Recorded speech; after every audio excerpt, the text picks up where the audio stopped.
ሽብርተኝነትና ድንበር ዘለል ወንጀሎችን ለመከላከል የሚመለከተው የምስራቅ አፍሪካ የፖሊስ አዛዦች ህብረት የኮሚቴዎች ስብሰባ በአዲስ አበባ መካሄድ ጀመረ። መድረኩ ሀገራቱ በጋራ መስራት የሚችሉባቸውን ጉዳዮች ላይ ወደ አንድ የሚመጡበት ይሆናልም ተብሏል።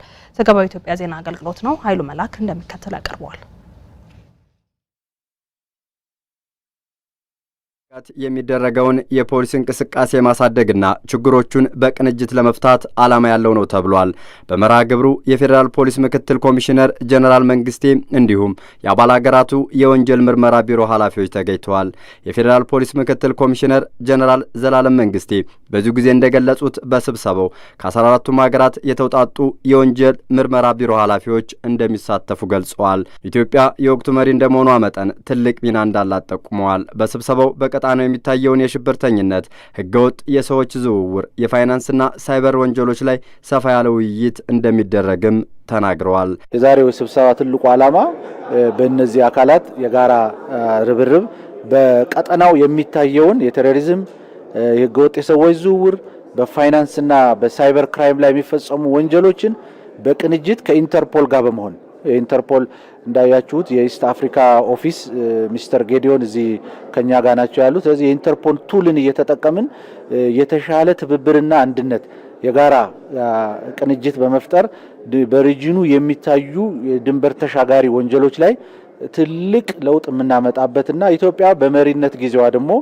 ከሷ የሚጠበቀውን የምታደርግበት አንዱ መድረክ ነው ዛሬ የተጀመረ። በሚደረጉ ውይይቶች አገራቱ በጋራ መስራት በሚችሉባቸው ጉዳዮች ላይ ወደ አንድ የሚመጡበት መሆኑን አመላክተዋል።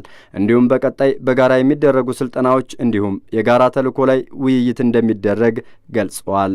እንደ ሪጂኑ የ14ቱም ሀገራት የምርመራ ኃላፊዎች እዚህ ስላሉ በጋራ እንዴት መስራት አለብን ወደሚለው ወደ አንድ ፎረም የምንመጣበት ነውና ስለነበረው ነገርና ስለ አጠቃላይ ሂደቱ ይሄ ነው የሚመስለው። በቀጣዮቹም ሌሎች መድረኮች ያዘጋጀን የስልጠና መድረኮች ይኖሩናል። የጋራ ኦፕሬሽንም ይኖሩናል። በዚህ ዙሪያ የሚሳተፉ አጋራትም በጋራ ኦፕሬሽን በማድረግ ስራዎችን የምንሰራበት ጊዜ ነውና የነበረው ዛሬ ቆይታችንና የተከፈተው መድረክ ይሄን ይመስላል። በፌዴራል ፖሊስ የብሔራዊ ኢንተርፖልና ዓለም አቀፍ የፖሊስ ትብብር ዳይሬክተር ኮማንደር ጸጋዬ ኃይሌ በበኩላቸው በቀጣናው ሽብርተኝነትን ለመዋጋት የሚያስችሉ ስምምነቶች መደረጋቸውን ገልጸዋል። በውይይቱ የእነዚህ ስምምነቶች አፈጻጸም እንደሚገመገም ተጠቁሟል። ኢትዮጵያ ባለፉት 6 ወራት የቀጣናውን ሀገራት የፖሊስ አቅም በመገንባት ረገድ አበረታች ስራ መስራቷን ገልጸዋል። በምስራቅ አፍሪካ ቀንድ አካባቢ የሚደረጉ የሽብር ስራዎችን እንዴት ነው የምንከላከለው የሚል አጠቃላይ ያለ ስምምነቶች አሉ። እነዛን ስምምነቶች አፈጻጸማቸውን የመገምገምና አጠቃላይ ከዚህ ከህገወጥ የሰዎች ዝውውር ጋራ ያለውንም ታሳቢ በማድረግ ብዙ የስራ እንቅስቃሴዎች የሚገመገሙበት ነው እና በአጠቃላይ በዚህ 6 ወር ኢትዮጵያ የተለያዩ ነገሮችን አበርክታለች።